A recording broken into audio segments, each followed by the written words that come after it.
Salam, selamat siang untuk kita semua. Perkenalkan, nama saya Nelson Blegur, NIM 102 2021 0229, kelas G, Pendidikan Kristen Anak Usia Dini, Institut Agama Kristen Negeri Kupang. Di video kali ini saya akan membahas tentang jenis-jenis penelitian secara umum. Di dalam jenis-jenis penelitian ilmiah secara umum ini dapat dibagi menjadi beberapa bagian, yaitu yang pertama, penelitian eksploratif. Penelitian eksploratif adalah salah satu jenis penelitian yang bertujuan untuk memberikan sedikit definisi atau menjelaskan. Kemudian penelitian eksplanatori. Metode penelitian yang bermaksud menjelaskan kedudukan variabel-variabel yang diteliti serta pengaruh antara variabel yang satu dengan variabel yang lainnya. Yang berikut, penelitian deskriptif. Yang dimaksud dengan penelitian deskriptif adalah salah satu metode penelitian yang berusaha menggambarkan objek atau subjek yang diteliti secara mendalam, luas, dan terperinci. Yang berikut kita akan masuk pada langkah-langkah dalam penelitian ilmiah. Di dalam langkah-langkah penelitian ilmiah ini masih dapat dibagi menjadi beberapa bagian. Di antaranya adalah salah satu yang pertama merupakan masalah, merumuskan masalah. Contohnya, penelitian akan dimulai dengan merumuskan masalah. Yang berikut, hipotesis. Hipotesis adalah jawaban yang masih bersifat sementara. Kemudian ada menetapkan variabel. Menetapkan variabel juga adalah suatu atribut atau nilai dari orang. Ada juga mengumpulkan data. Di dalam mengumpulkan data ini juga dilakukan untuk memperoleh informasi untuk mencapai suatu tujuan.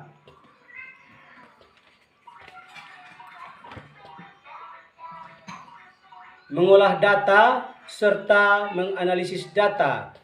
Ini juga adalah merupakan proses yang digunakan untuk mengolah data. Ada lagi membuat kesimpulan.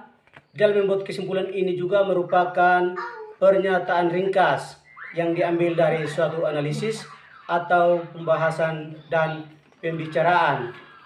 Kemudian mengkomunikasikan hasil penelitian secara umum. Kita masuk pada yang berikut, jenis-jenis metode pengambilan data penilaian psikologi perkembangan. Di dalam jenis-jenis metode pengambilan data serta penelitian psikologi perkembangan dapat dibagi menjadi beberapa item. Di dalamnya adalah yang pertama, metode seksional yang digunakan sebagai metode secara spesifik. Metode longitudinal juga merupakan penelitian yang digunakan untuk meneliti perkembangan psikologi anak dalam rentang waktu yang cukup lama. Kemudian metode sekuental juga merupakan gabungan dari metode dan juga metode longitudinal. Ada juga metode struktural dan dikenal sebagai metode budaya. Ada juga metode observasi, juga merupakan metode yang tidak spesifik. Ada lagi metode klinis, juga merupakan metode yang digunakan khusus untuk anak-anak dengan cara mengamati atau mengajak, kemudian berbicara tentang tanya jawab. Ada juga metode tes. Ini juga merupakan sebuah instrumen yang akan diberikan kepada subjek penelitian. Metode pengumpulan data juga merupakan metode pengumpulan data dengan sebanyak-banyaknya. Ada observasi. Observasi juga adalah aktivitas terhadap suatu proses atau objek.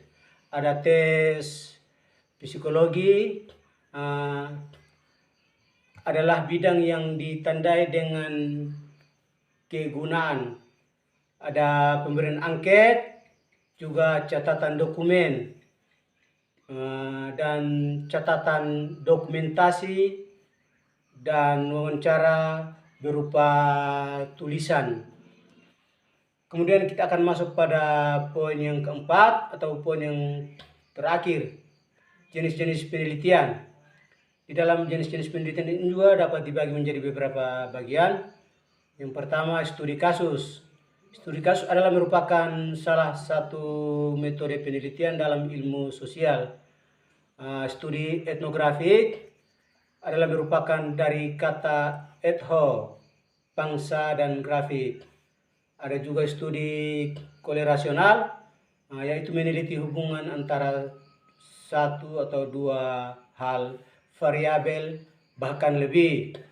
Terus ada studi eksperimen, adalah suatu set tindakan dengan penelitian.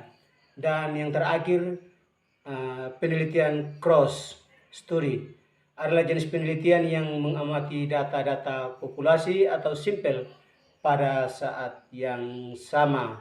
Sekian video singkat saya, salam dan terima kasih.